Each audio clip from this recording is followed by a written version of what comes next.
Good afternoon, ma'am. I am Jubar Solog. I am the Group 3 reporter.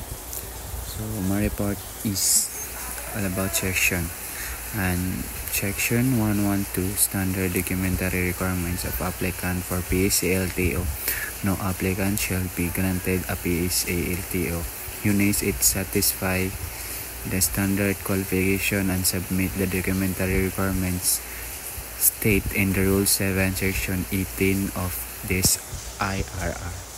Walang aplikante ang bibigyan ng isang PSA-LTO unless na natugunan nito ang karaniwang kwalifikasyon at nag-submit ng mga kinakailangan na documentary na nasaad sa panuntunan 7 Section 18 ng IRR na ito. And the next is Section 113 Company Guard Force. That's called CGF.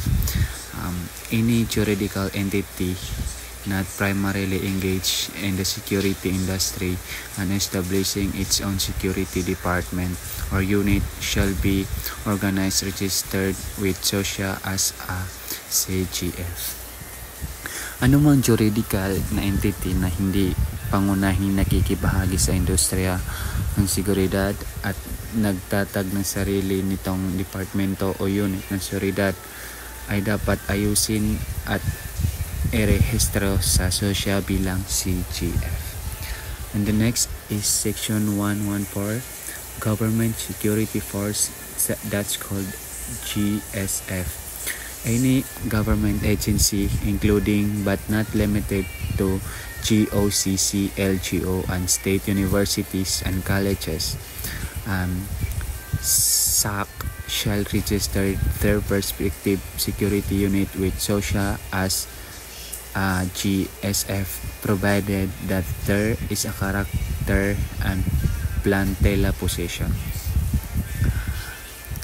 Anumang ahensya ng gobyerno, kabilang ngunit hindi limitado ang GOCC, LGO at mga universidad at kolehiyo ng estado, SAC ay dapat magpahirestro ng kani-kanilang unit ng seguridad sa SOSHA bilang GSF sa kondisyon na mayroong karakter at plantela na posisyon.